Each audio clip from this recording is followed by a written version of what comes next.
Kata Imam Sufyan Ats-Tsauri rahimahullah, al bid'atu ahabbu ila iblis min al ma'siyah, wal ma'siyatu yutabu minha, wal bid'atu la yutabu minha.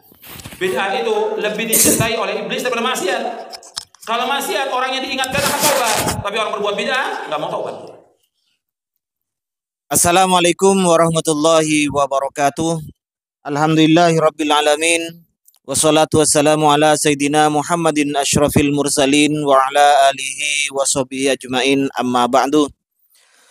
Kaum muslimin dan sahabat-sahabat Aswaja dimanapun berada, semoga Allah subhanahu wa ta'ala senantiasa memberikan rahmatnya, taufiknya, hidayahnya, maghfirahnya, menjadikan kita orang-orang yang beruntung di dunia ini, lebih-lebih di akhirat nanti. Amin Allahumma amin.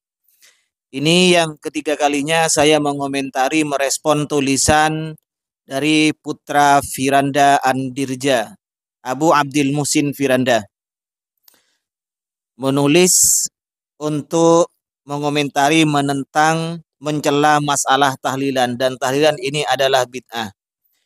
Di postingannya itu ada gambarnya ada gambar NU, kemudian di atas tertulis bid'ah lebih disukai iblis daripada pelaku maksiat atau dari maksiat. Kata-kata ini oleh dia diambil dari pernyataan Sufyan Ats-Tsauri. Oke, kita buktikan.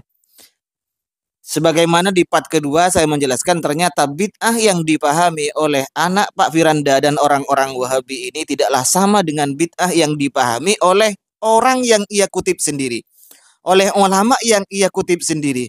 Ternyata ulama yang dia kutip pernyataannya ternyata membid'ahkan amalia anak Firanda dan teman-teman Wahabi ini. Oke, kita buktikan dulu.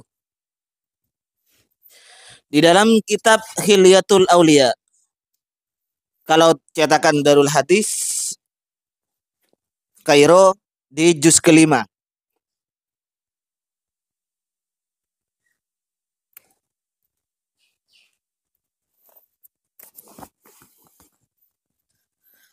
Haddasana Qadi Abu Ahmad ila angkol Haddasana Ibnu Yaman qala sami'tu Sufyan yaqul, saya mendengar Sufyan ini berkata, al bid'atu wahabbu ila iblis minal maksiyah. Bid'ah ini lebih disenangi oleh iblis daripada maksiat. Kenapa?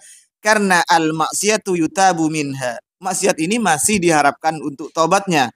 Wal bid'atu la yutabu minha, sedangkan bid'ah tidak diharapkan lagi untuk bisa bertobat, karena yang dibawa itu disangkanya di tulisannya Firanda, anak Firanda ini, karena pelaku bid'ah ini menyangka itu adalah pekerjaan baik yang berpahala sehingga sulit untuk bertobat. Apakah sama maksud dari pernyataan Sufyan Ats-Tsauri dengan apa yang dipahami yang ada di benak anak Firanda ini? Oke, kita langsung ke cerita orangnya, yaitu Sufyan Ats-Tsauri. Sekarang tolong nanti ya, setelah saya selesai, tolong anak Firanda ini, putra dari Pak Firanda ini, untuk mencarikan dalil apa yang dikerjakan oleh Imam Sufyan Ats-Tsauri. Tadi itu di juz kelima halaman 443. Sekarang di halaman tunggu. Di halaman 343. Sekarang 372. Haddasana Abdullah ibnu Muhammad, Haddasana Abdullah ibnu Muhammad bin Yaqub, Haddasana Abbas Ad-Dauri, Haddasana Ahmad bin Yunus, Haddasana Ali bin Fudail. Qala, Ali bin Fudail berkata, Ra'aitu Sufyan Ats-Tsauri, saya melihat Sufyan Ats-Tsauri sajidan sujud. Fudail bin Ali bin Fudail ini melihat Imam Sufyan Ats-Tsauri sujud haulal baiti, di sekitar Baitullah. Fatubtu sab'a asabi, saya tawaf. Setelah selesai tawaf, qabla ayarfa'a ra'sahu, selesai saya tawaf 7 kali itu, Sufyan Ats-Tsauri masih sujud. Artinya dari lamanya beliau itu sujud. Sampai selesai tawaf 7 kali yang Ali bin Fudail ini, Sufyan Ats-Tsauri masih sujud. Adakah dalilnya? Pernah dicontohkan? Contoh ya, pernahkah dicontohkan oleh Rasul dan sahabat? Untuk lebih jelasnya, Yang di bawahnya lagi. Haddatsana Abdullah bin Ibnu Muhammad, haddatsana Ibrahim ibnu Muhammad bin Hasan. Ya, terus ke belakang. Haddatsana Wahab.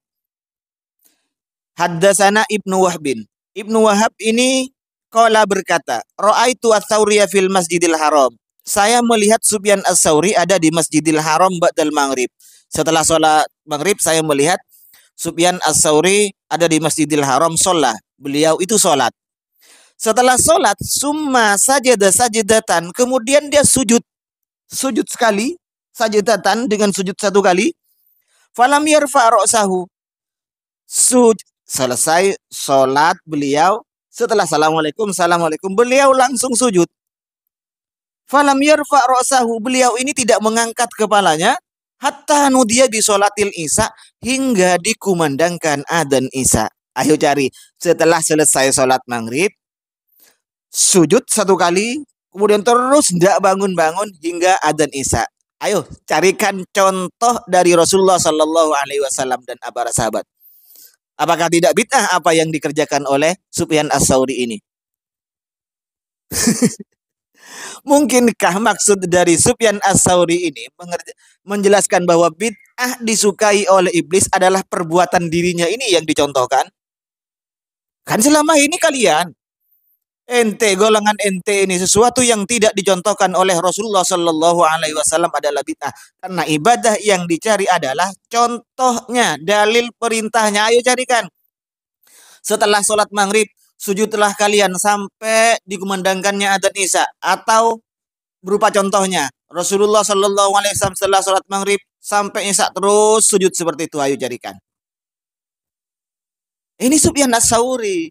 Makanya bid'ah yang Anda sampaikan ini, bid'ah yang ada di otak kalian orang-orang Wahabi tidaklah sama dengan bid'ah-bid'ah yang dipahami oleh ulama-ulama. Dan ulama ini anehnya kalian itu, ulama-ulama yang mengerjakan bid'ah dalam pandangan kalian karena tidak ada dalil perintah dan contoh dari Nabi, itu juga dikutip oleh sampean.